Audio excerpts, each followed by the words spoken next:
The wind on the Dakota prairie does not announce itself politely. It arrives hard, steady, and without mercy. It flattens grass strips, heat from skin, and turns open land into something that feels hostile to human life. On that winter morning, the wind was already cutting across the hills sharp enough to sting the eyes. But inside the slope of a low rise facing south, Silas Garrett barely felt it. "You can hear them again," Ada said. She didn't look up from the bread dough she was working on. Her hands moved with calm certainty, pressing and folding on a rough plank table that Silas had built himself. She didn't need to look.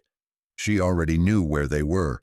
Through the small square window set into the stone front wall, 3 riders stood on the ridge a quarter-mile away. They weren't passing through. They had stopped, watching. They always did. Silas stood in the doorway, one hand resting on the rounded wooden door that fit snugly into the stonework. From the outside, the place looked wrong to people. Just a wall of stone set into the hillside, a door, 2 small windows, a thin line of smoke rising from a stovepipe barely visible against the winter grass.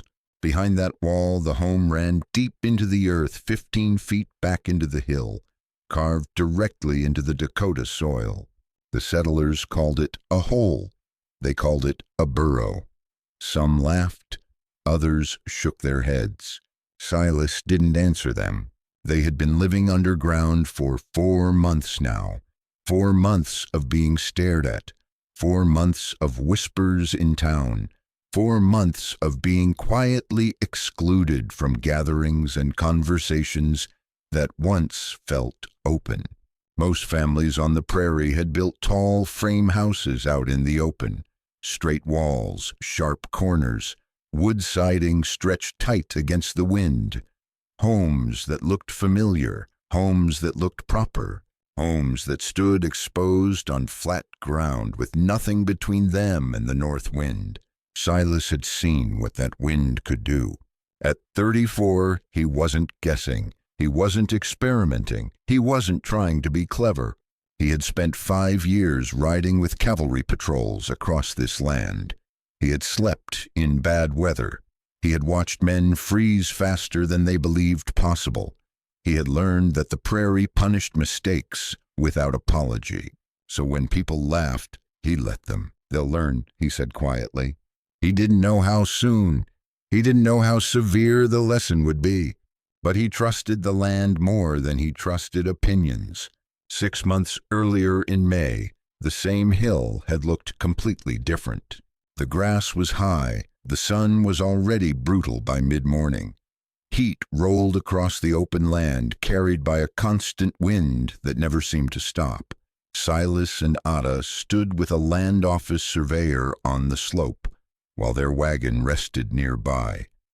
The man, Marcus Webb, kept wiping sweat from his neck and glancing down toward the flatter ground near the creek. "You're sure about this?" Webb asked. "Most folks want bottomland, close to water, easy to plow." Silas knelt and pulled back a section of sod with his hands. "This hill faces south," he said. "That matters in winter. It blocks the north wind. The slope's gentle. No risk of collapse if you cut right." He dug a little deeper, exposing dark soil beneath the grass. 2 feet of good earth before you hit clay. That's insulation, not just dirt. Insulation. Webb looked doubtful. "Most people build above ground. That's the mistake," Silas said. There was a spring at the base of the hill. Cottonwoods marked it clearly. The water ran year-round. The site had drainage shelter and material all in one place. Webb turned to Ada, clearly hoping she would object. She didn't. "My father farmed in Iowa for 40 years, she said. "Lost barns to wind, lost a house to fire, nearly froze twice when the stove couldn't keep up."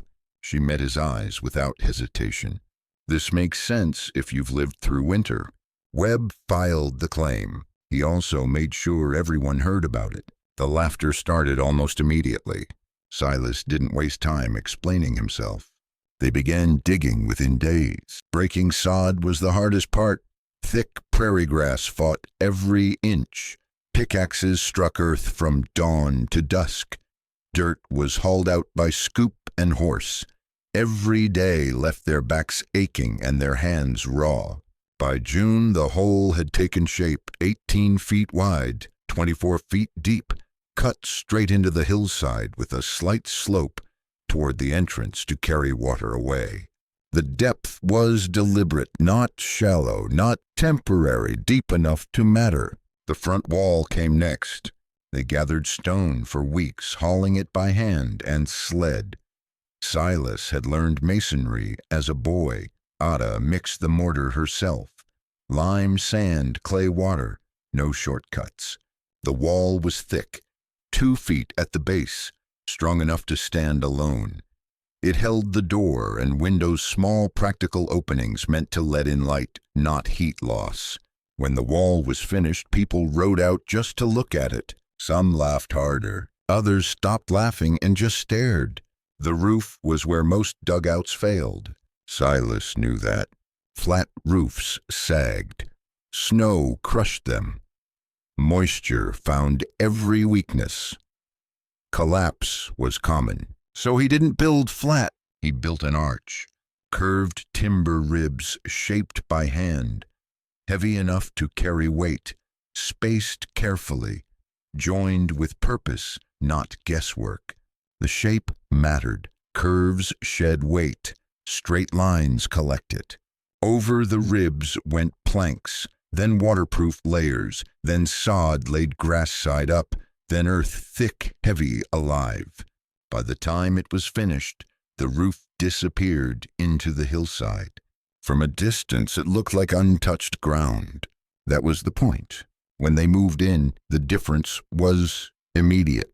The summer heat stayed outside. Inside, the air was cool and steady. No fire needed. No breeze needed. Ada lay back on the bed frame Silas had built and smiled. "It works," she said. Silas nodded. But the town wasn't convinced. Men in tall houses shook their heads. Women whispered. The word primitive followed them everywhere. Silas didn't argue. He split wood anyway. He planted a garden anyway. He stacked supplies anyway. Because winter didn't care about pride. And the prairie never forgave people who built without thinking. The hill waited. So did the wind. People on the prairie believed height meant strength. A tall house could be seen from miles away. It announced success. It said the owner planned to stay. It looked like civilization had arrived and planted its flag. Silas had learned the opposite. Out here, height was an invitation.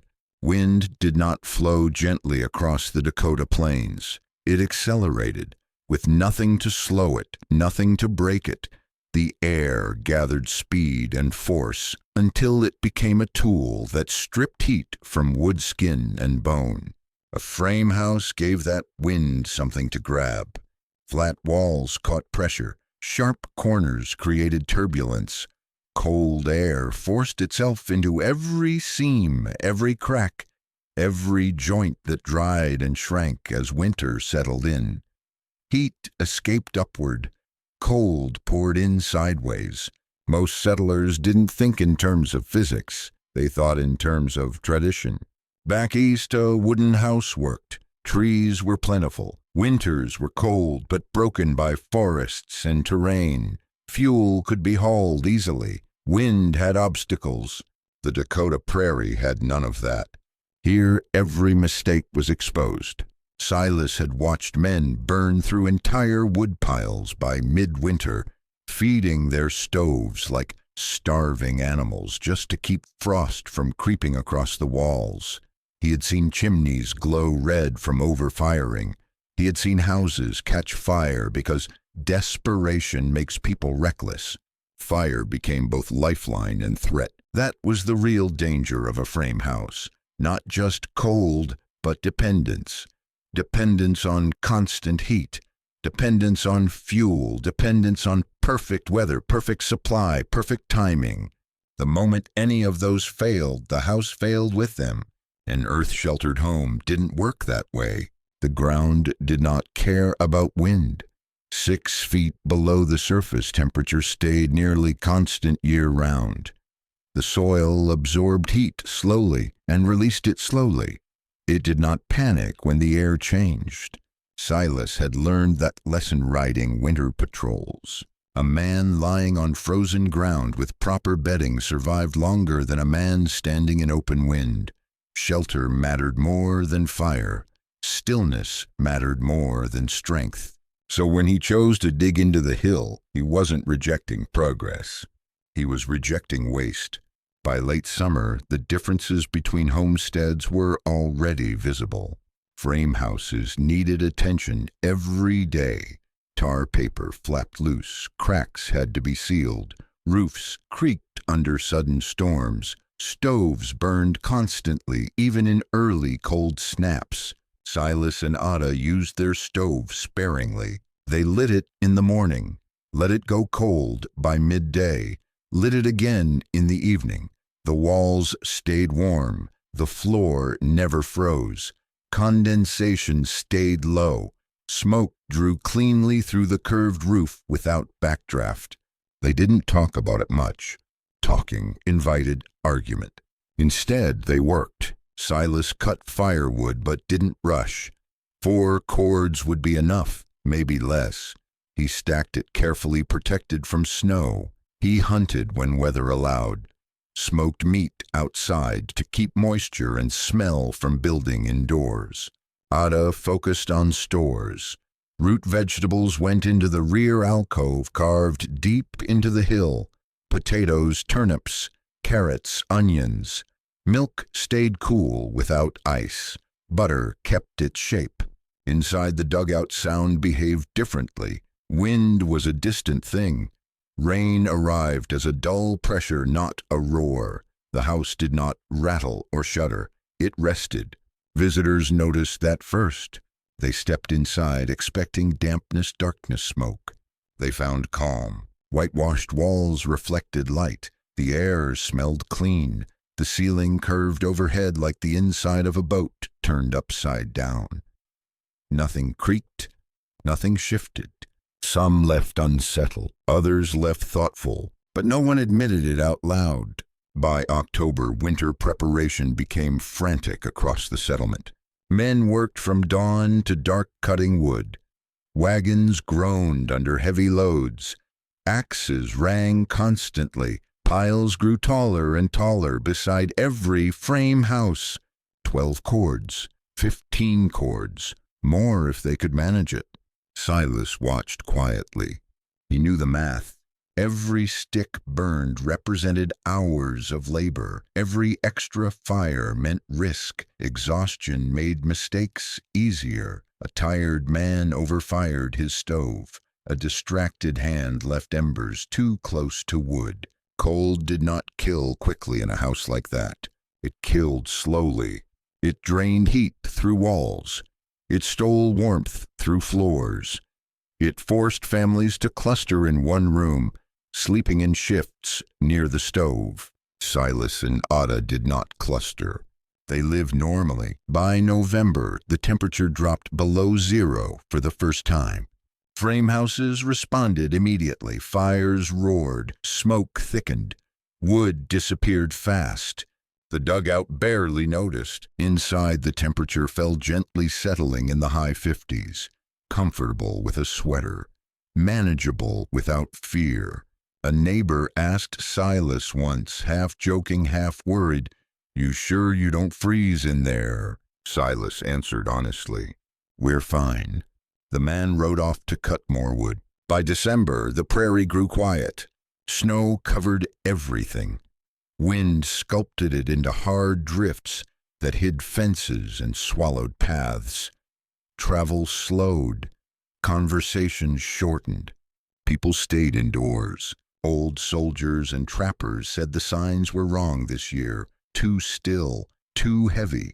Animals grew thick winter coats early. Birds left sooner than usual. Silas noticed. He checked his supplies again. Firewood, food, water containers, lamp oil, matches sealed tight, blankets ready. Ada did the same without being asked. Neither of them spoke about it directly. They both knew what was coming wasn't just cold. It was the kind of winter that tested decisions, the kind that decided who had built with the land and who had tried to stand above it. Winter on the prairie never arrived by accident. It announced itself to anyone willing to pay attention. Silas had learned that long before he ever staked a claim. Old scouts, trappers, and men who had survived more winters than they cared to count all watched the same signs. None of them trusted calendars. They trusted animals. They trusted wind. They trusted silence. By early January, the signs were lining up. Rabbits wore heavier coats than usual. Coyotes moved closer to the hills. Geese had left weeks earlier than normal, flying low and fast as if chased. Even the air felt different, thin, restless, charged with something waiting to break loose. On the morning of January 11th, Silas noticed the sky first. It wasn't dark. It wasn't clear. It had turned a flat, dull gray with a yellow cast, the kind of sky that didn't reflect light so much as absorb it. The sun looked weak behind it, like it was already tired. The temperature sat around 15 degrees. Cold, but not alarming. The wind was what mattered. It had shifted overnight to the northwest. It wasn't strong yet, but it was steady, purposeful, like something gathering itself. Silas didn't finish his breakfast. "Storm's coming," he said simply. Ada nodded. She didn't ask how big. She didn't ask when. She had learned that when Silas spoke like that, it meant the decision was already made. They moved fast. Silas brought Copper into the small shelter built against the hillside, stacking extra hay to block drafts. The horse needed protection as much as any person. He carried the chickens inside the dugout, placing them in a wooden crate. Near the door, where the air stayed warmer, he hauled firewood until his shoulders burned. Enough for days, enough so he wouldn't have to open the door if the wind turned deadly. Every container they owned was filled with water from the spring. If the storm sealed the entrance, they wouldn't risk digging out until it passed. Ada worked the stove hard while she could. She cooked a large pot of beans, cornbread, biscuits, food that could be eaten cold if necessary, food that didn't demand attention. She checked the lamps, counted the oil, laid out candles, made sure matches were dry and sealed. Blankets were stacked close to the bed, medical supplies placed where they could be reached in the dark. They didn't rush. Panic wastes time. By late afternoon, the light began to fade in a way that had nothing to do with sunset. The air thickened. The horizon disappeared. Distance collapsed into a gray wall. The first gust hit without warning. It didn't build. It struck. The wind arrived like a physical force, slamming into the hillside, screaming across the roof, rattling the stovepipe hard enough to make the metal sing. Snow wasn't falling. It was moving sideways, driven so hard it scoured the land. By sunset, the world outside no longer existed. Inside the dugout, the sound was different, muted, distant, like standing behind a heavy door while a freight train passed somewhere far away. The temperature began to drop, slowly. That was the difference. The earth around them resisted the change. Heat stored in tons of soil didn't disappear just because the air turned violent. The walls cooled by degrees, not leaps. The floor stayed solid beneath their feet. Silas lit a small fire, not a roaring one, just enough. By midnight, the storm was fully alive. Wind howled without rhythm, changing pitch, slamming from new directions. The pressure above them felt enormous, as if the sky itself was pressing down on the hill. Ada sat, wrapped in a blanket near the stove, watching the lamplight flicker against the curved ceiling. "How cold is it now?" she asked. Silas forced the door open long enough to check the thermometer outside. The blast of air stole his breath instantly. Snow hit his face like grit. 30 below. And dropping, he closed the door and leaned against it for a moment, letting his heart slow. Cold enough to kill, he said, fast. They tried to sleep. The storm made that difficult. All night the wind searched for weakness. It probed seams, tested joints, screamed against stone and earth and wood. It wanted in. But the dugout did not answer. The arch held. The walls held. The hill held. By morning the temperature outside had fallen even further, 40 below, with winds strong enough to erase the world beyond arm's length. Visibility was nothing, not low nothing. Inside the thermometer read, in the low 40s, uncomfortable. Cold enough to require layers and movement. But alive. Silas fed the stove, carefully rationing wood. He knew this kind of cold punished excess as much as neglect. Too much fire could be as dangerous as too little. They ate quietly, listened, waited. They both knew this wasn't over. Dakota storms rarely struck once and left. They stayed. And somewhere out there, beyond the white noise of wind and ice, other families were learning far too late what the prairie demanded in winter. The dugout remained still. The hill did what it was meant to do, and the storm continued to rage. The second day broke without light. There was no sunrise to mark time, no edge to the sky, no sense of distance. The world beyond the door had become a single color white, moving fast, driven flat by wind. Snow was no longer falling. It was airborne. Silas cracked the door open just enough to look. The wind shoved back immediately, forcing its way inside, stealing heat in seconds. He could barely see 5 feet ahead. Fence posts, paths, landmarks gone. The prairie had erased itself. He shut the door and braced it closed. Outside, the temperature dropped again. 40 below. The wind only grew stronger. Inside the dugout, the cold continued its slow advance. The walls cooled gradually, the kind of cold that seeped rather than struck. The thermometer hovered just above 40. Every layer of clothing mattered now. Every blanket stayed close. They adjusted without panic. Silas kept the fire small and steady. Too much heat would draw moisture stress, the stovepipe risk failure. He had seen men kill themselves by fighting winter instead of managing it. Ada moved deliberately. She rationed food without counting, kept water from freezing by storing it near the stove, made sure the chickens stayed calm and quiet in their crate. Fear made animals restless. Restlessness burned energy. The dugout stayed quiet. That was what struck Silas most. No creaking walls, no snapping boards, no roof groaning under weight. The storm passed over them like water over stone. He knew it was different elsewhere. Frame houses did not absorb cold. They transmitted it. Wind pushed straight through them, stealing warmth faster than any stove could replace it.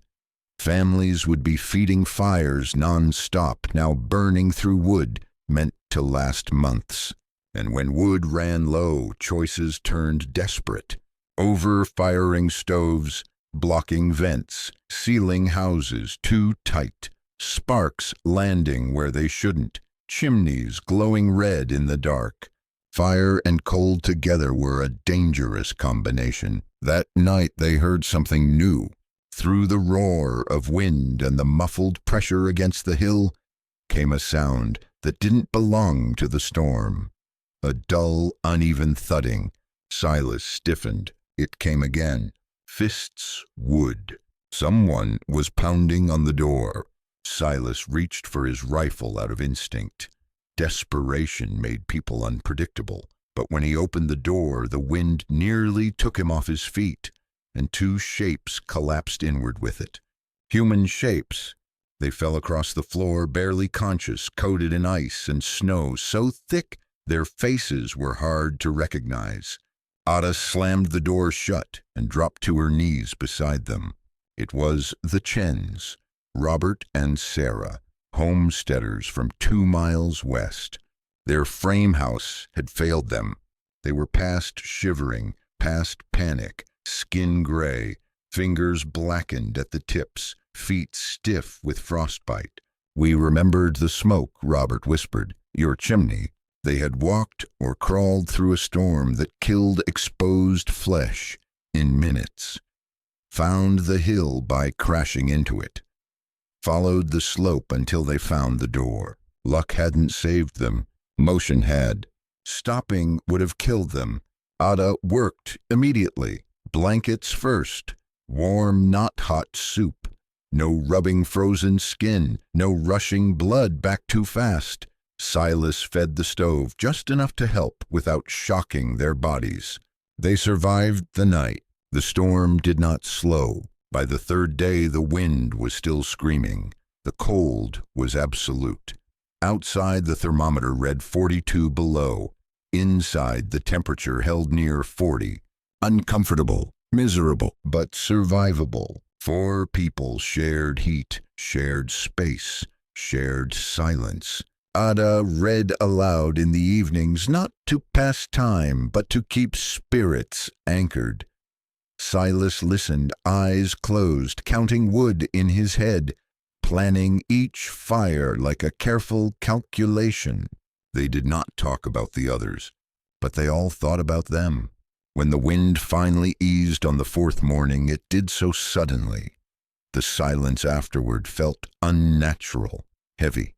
Silas opened the door and stepped into a changed world. Snow drifts towered where fences once stood. Roof lines vanished.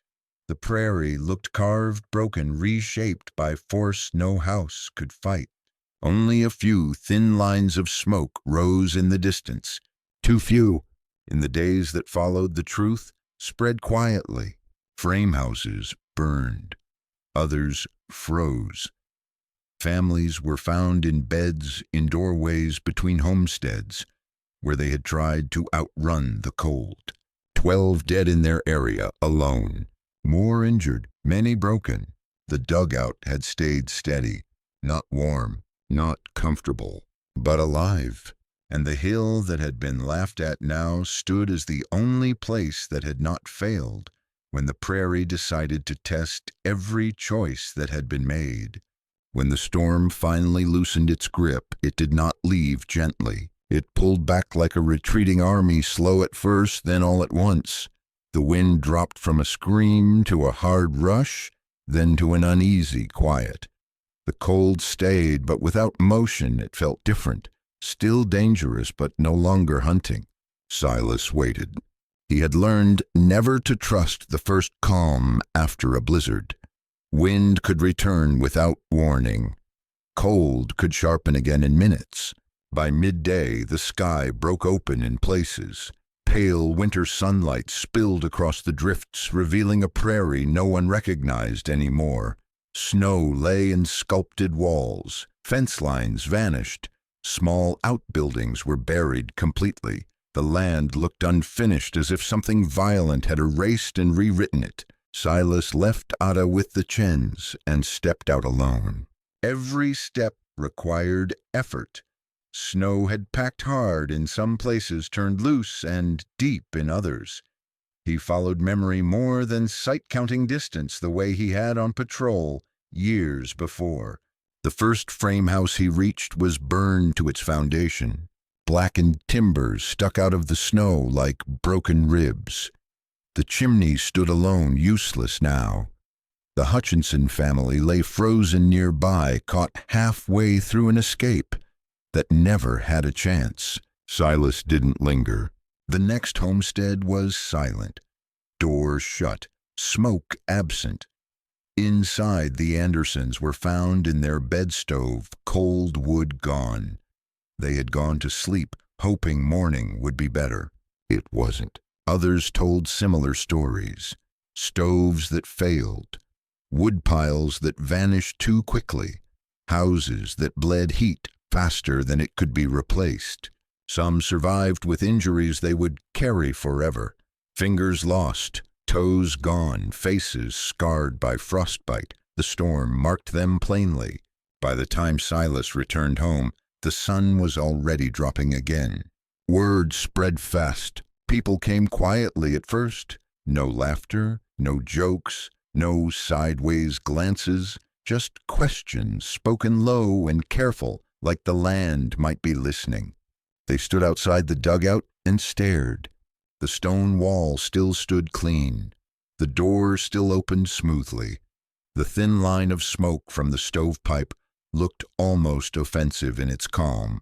Marcus Webb arrived 3 days later. The surveyor dismounted slowly, his movements stiff. His cheeks were scarred with frostbite. His right hand was bandaged, 2 fingers missing beneath the cloth. He didn't speak right away. He just stood there looking at the hill. "I was wrong," he said finally. "I told people you were fools." Silas didn't answer. Webb swallowed. "My house nearly killed us. We burned everything. I lost fingers trying to bring in wood." He looked past Silas into the dugout. "I need to understand how you built this." That was how it started, not with pride, not with triumph, with necessity. Silas and Ada showed them the basics. They didn't lecture, they didn't boast. They explained what worked and why. Earth holds temperature. Wind loses power when it has nothing to grab. Curves carry weight better than flat lines. Depth matters more than height. They showed measurements, wall thickness, roof spacing, orientation. By spring, new holes were being dug into hillsides across the area. Not because they looked right, but because people had learned too late for some that survival on the prairie was never about appearances. It was about humility. The storm had made that clear. The land had always known it. Spring did not arrive with celebration. It came quietly, almost cautiously, as if the land itself needed time to recover from what it had done. Snow melted unevenly. In some places, it vanished in days. In others, it lingered in hard, dirty banks well into March. Water ran everywhere, cutting new paths down slopes, filling low ground, reminding everyone how little control they truly had. From the hill, Silas and Ada watched the prairie wake up again. Grass pushed through where it could. The roof of their dugout turned green before most fields did. Meltwater flowed harmlessly off the slope, exactly as it was designed to do. People noticed. By then, the settlement had changed. The tall frame houses still stood where they hadn't burned or collapsed, but no one looked at them the same way. They were no longer symbols of success. They were reminders of cold nights, empty woodpiles, and choices made without understanding. Conversation shifted.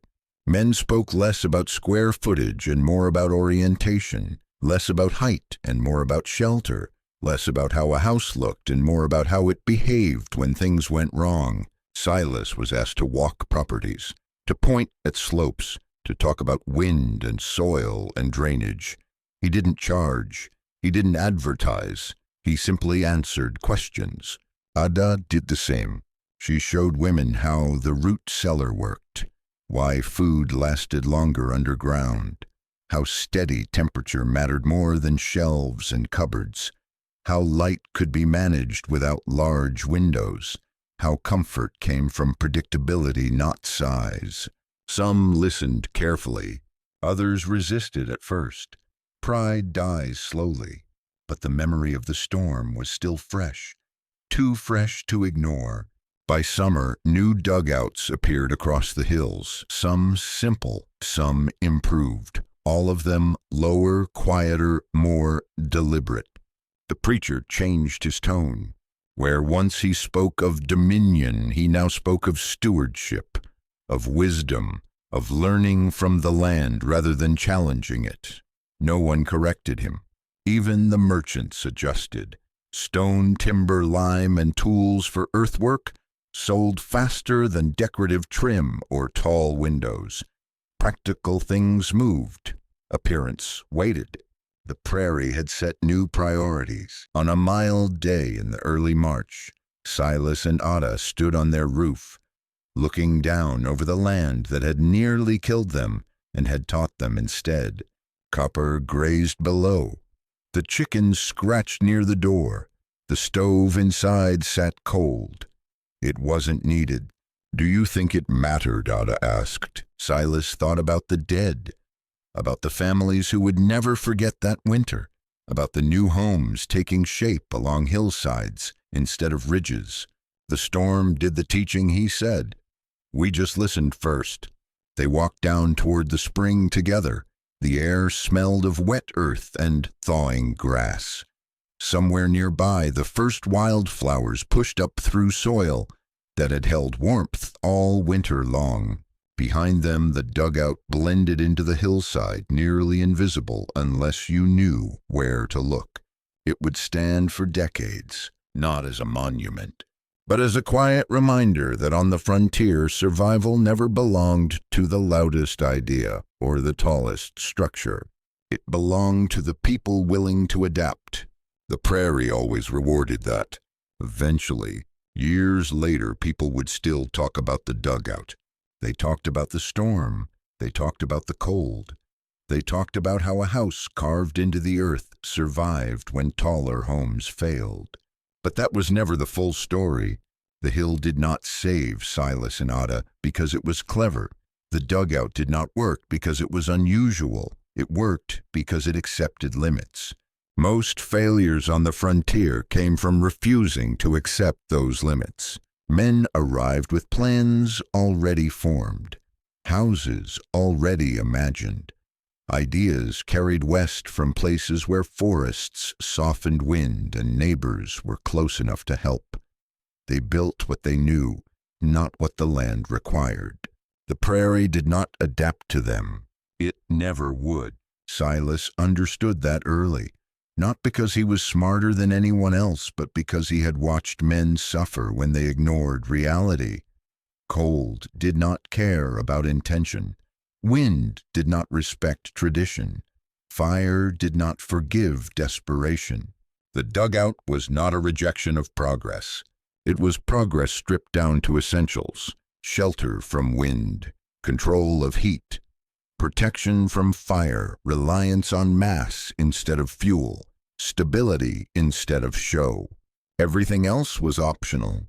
That lesson stayed with the settlement. Even families who never built underground changed how they built.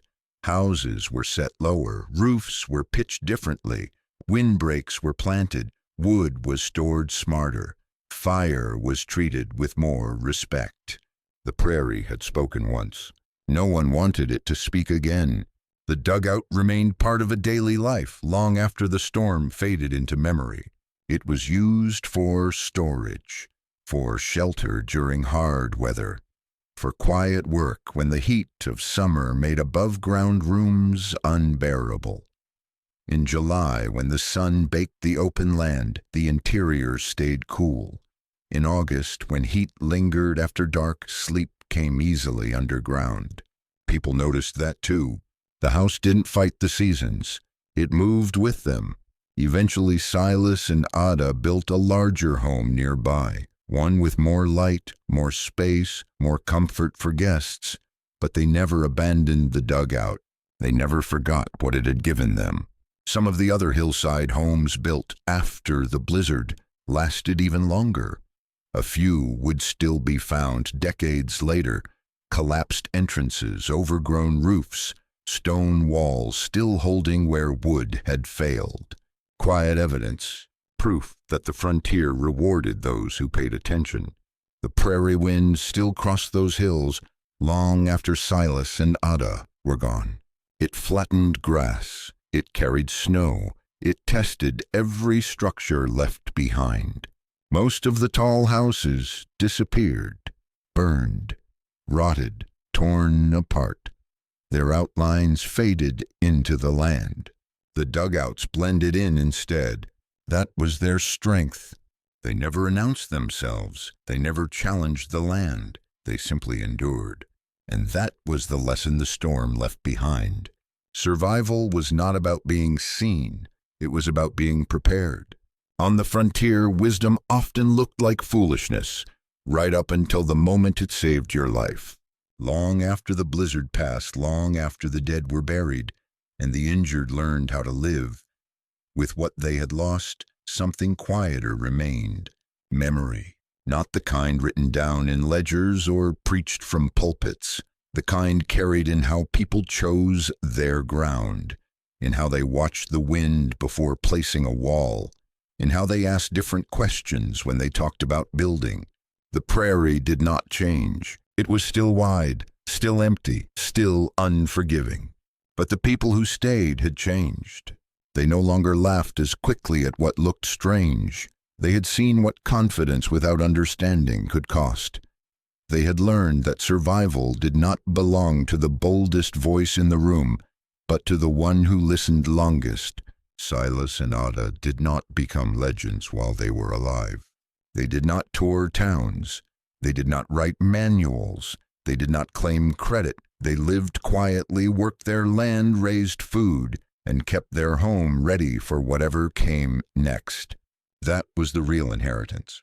The dugout remained where it had always been, pressed into the hill, nearly invisible unless you knew where to look. Snow covered it each winter, grass reclaimed it each spring. Wind passed overhead without finding a grip. Children who grew up after the storm thought it had always been there. Older folks knew better. They remembered the laughter. They remembered the comments. They remembered the moment those sounds stopped. The prairie had silenced them. Years later, when another hard winter came, and it always did, people checked their preparations differently. They thought about depth, about shelter, about whether their homes depended too much on fuel and luck. Some still built tall, but fewer did so carelessly. The storm had done what arguments never could. It had taught, and the hill, the one everyone had mocked, kept its lesson quietly, holding warmth when it mattered, letting heat go when it didn't, standing without standing out, exactly as it was meant to. Because on the frontier, the structures that lasted were rarely the ones people admired at first. They were the ones that understood where they were, and that understanding, earned through humility, observation, and respect for the land, was what truly endured when everything else was stripped away. There was no final speech, no moment where everyone agreed they had learned the lesson. That wasn't how the frontier worked. People simply adjusted, slowly, privately, in ways that didn't need to be announced. When new families arrived, advice sounded different than it once had. Men no longer pointed only to flat ground and open views. They pointed to slopes, to trees, to places where snow drifted less and wind lost its edge. They talked about winter first. Not crops, not fences, not how impressive a house might look from the trail. Winter came first because winter decided who stayed. The dugout on the hill became part of that quiet knowledge. Not a curiosity, not a joke, a reference point. Something people measured against when deciding what was worth copying and what was worth abandoning. Silas never framed it as wisdom. He framed it as accounting. How much wood a house consumed, how much heat it lost, how much risk it carried when things went wrong. If the numbers didn't make sense, neither did the building. Ada thought of it differently. She thought in terms of strain.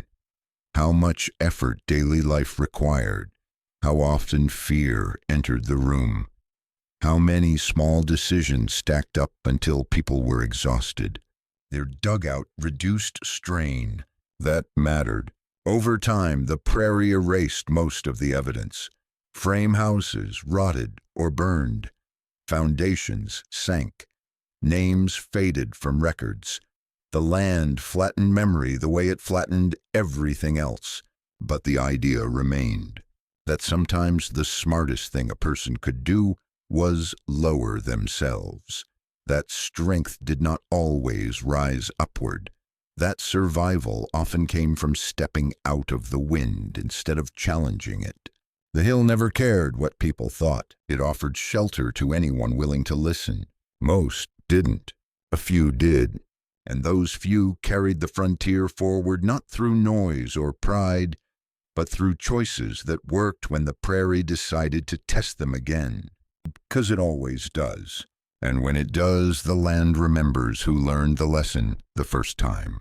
In the end, the prairie did not care who had been right. It did not remember names. It did not keep score. It did not reward intention. It responded only to preparation. The winter that followed the great blizzard was hard, but it was not the same. People were quieter. Woodpiles were stacked with more thought. Houses sat lower. Doors faced away from the wind. Some families dug deeper than they ever would have before. Not because they wanted to be different, because they wanted to live. Silas and Ada never spoke of that winter as a victory. They spoke of it as confirmation. The land had behaved exactly as they expected. The structure had done exactly what it was designed to do. Nothing more, nothing less. That was the frontier lesson most people missed. Survival was not about winning against nature. It was about not provoking it. The dugout did not fight the blizzard. It did not resist the cold with force. It absorbed, slowed, and outlasted it. Earth did what Earth always does. It steadied extremes. By the time years had passed, the story had softened. Details blurred. The storm grew larger in memory, then smaller. The laughter faded. The dead became names spoken less often. But the choices people made afterward stayed visible. That was the real legacy. Not a house in a hill. Not a storm. Not a moment of being proven right. It was the understanding that the prairie demanded humility before anything else. Build low. Think ahead. Use weight instead of fuel. Let the land do the work it has always done. Those who learned that stayed. Those who didn't moved on or were carried away. The hill still sits there today, shaped by wind, covered in grass, giving nothing away. If you didn't know where to look, you would pass it without noticing, which is exactly how the prairie prefers its survivors. Quiet, prepared, and gone before they ever need to be remembered. Nothing was ever built to mark the place. No sign, no fence, no marker to tell a passerby what had happened there. The prairie does not keep monuments. It erases them. Years after the Garretts were gone, the hillside still looked ordinary. Grass rolled over it. Snow settled and slid away each winter. Wind passed overhead without slowing. Only someone who knew what to look for would notice the stone front wall, set low against the slope, the rounded doorway, the way the ground above it never froze as hard or melted as fast. A house that had learned how to disappear, that more than anything else was the frontier truth. The people who survived longest were rarely the ones who stood out. They were the ones who built quietly, worked steadily, and prepared without needing approval. They understood that nature did not negotiate, it did not compromise, it did not care about effort once the moment arrived. It only responded to decisions already made. The dugout had been one of those decisions. Not brave, not dramatic, just correct. And when the prairie finally tested everyone at once, it revealed what had always been true. Shelter mattered more than pride. Planning mattered more than optimism. Humility mattered more than strength. That lesson did not belong to one family or one storm. It belonged to every place where people tried to live on land that could kill them if they misunderstood it. The Dakota wind still blows across those hills.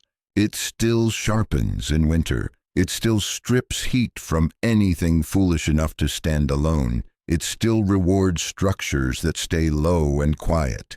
The prairie has not changed, and it never will. The only question it asks now, as then, is the same one it asked Silas and Ada long before the storm arrived. Did you build to be seen, or did you build to survive? The land remembers the difference even when people do not. Frontier wisdom rarely arrived with certainty. It came through loss, through cold nights, through watching what failed when it mattered most. The people who stayed on the prairie learned to recognize that kind of wisdom. It wasn't loud. It didn't demand agreement. It simply proved itself when conditions turned hard. The dugout on the hill never asked to be admired. It did not promise comfort beyond what was necessary. It did not claim superiority. It offered only what it had always offered: shelter that worked when nothing else did. That was enough. As years passed, newcomers arrived with fresh ideas and old assumptions. Some listened, some didn't. The prairie treated them all the same. Those who paid attention adapted. Those who didn't learned quickly or left. Silas and Ada aged quietly. Their days settled into rhythm, planting, storing, repairing, preparing. They never chased expansion for its own sake. Every improvement had a reason. Every change served survival first. When neighbors asked why they never built bigger, Silas answered plainly, "Because this already works." That answer made sense to people who had felt the cold, the way the prairie delivered it without mercy and without warning. The dugout remained useful long after newer houses went up. It became storage, then shelter again when storms came. A place where the temperature stayed steady while everything else swung wildly. In time, stories softened into something close to legend. But the land didn't care how the story was told. It cared only that the lesson stayed intact. Build with what you have. Build where you are. Build for the worst day, not the best one. Those rules never changed. They still don't. The prairie keeps teaching them generation after generation to anyone willing to listen. And for those who do, survival stops being a gamble. It becomes a quiet agreement with the land one made without words, and kept as long as humility remains. Time did what it always does on the prairie. It thinned the population. It wore down structures. It stripped away anything that depended on constant effort to survive. Families moved on. Children grew up and left. Records faded. Names disappeared from conversation. What remained was not memory, but pattern. Hillside homes outlasted ridgetop houses. Low structures needed less fuel. Shelter mattered more than space. None of this was written down as law. It didn't need to be. People could see it. When another hard winter came, and it always did, the difference showed again. Not as dramatically, not as violently, but clearly enough for anyone paying attention. The prairie had a way of repeating lessons for those who missed them the first time. The dugout stayed useful because it never asked more than it gave. It didn't demand constant repair. It didn't consume resources at an unsustainable rate. It didn't panic when weather turned against it. That calm behavior mattered. In a place where one bad decision could cost a life, predictability was safety. Silas used to say that a good shelter should feel boring once it's built. If you thought about it too often, something was wrong. The dugout rarely demanded thought. It just worked. That, more than anything else, was what the storm left behind. Not a dramatic story, but a standard. A quiet measure of what made sense in a place that punished excess and rewarded restraint. The prairie did not remember who mocked whom. It remembered which structures still stood, and it kept testing them every winter without apology. Each winter after that carried the same question. It wasn't spoken. It wasn't written. It didn't need to be. The prairie asked it anyway. Are you ready? Not ready in the sense of confidence. Not ready in the sense of hope. Ready in the way that only preparation counts. When wind strips excuses away and cold turns mistakes permanent. Most years the answer came quietly. Snow fell, wind blew, Temperatures dropped, people burned wood and stayed inside. Life went on, but every so often winter leaned harder, and when it did, the prairie revealed what had been built for show and what had been built for survival.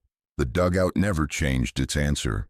It stayed steady, it stayed low, it stayed predictable. That was the point. A good shelter did not impress. It did not require heroics. It did not ask for constant attention. It removed drama from the equation and replaced it with routine. That kind of reliability was rare on the frontier. Silas understood that long before the storm. Ada understood it too. They didn't expect safety. They planned for risk. They didn't assume tomorrow would be kind. They assumed it would be indifferent. That assumption saved them. Over time, the prairie absorbed their work the way it absorbs everything else. Grass covered the roof. Snow smoothed the edges. Wind erased footprints as fast as they were made. But the choice remained. Build high and be seen, or build low and endure. The prairie never said which one was right. It simply responded. And every winter without fail, it gave the same answer to anyone willing to look closely enough.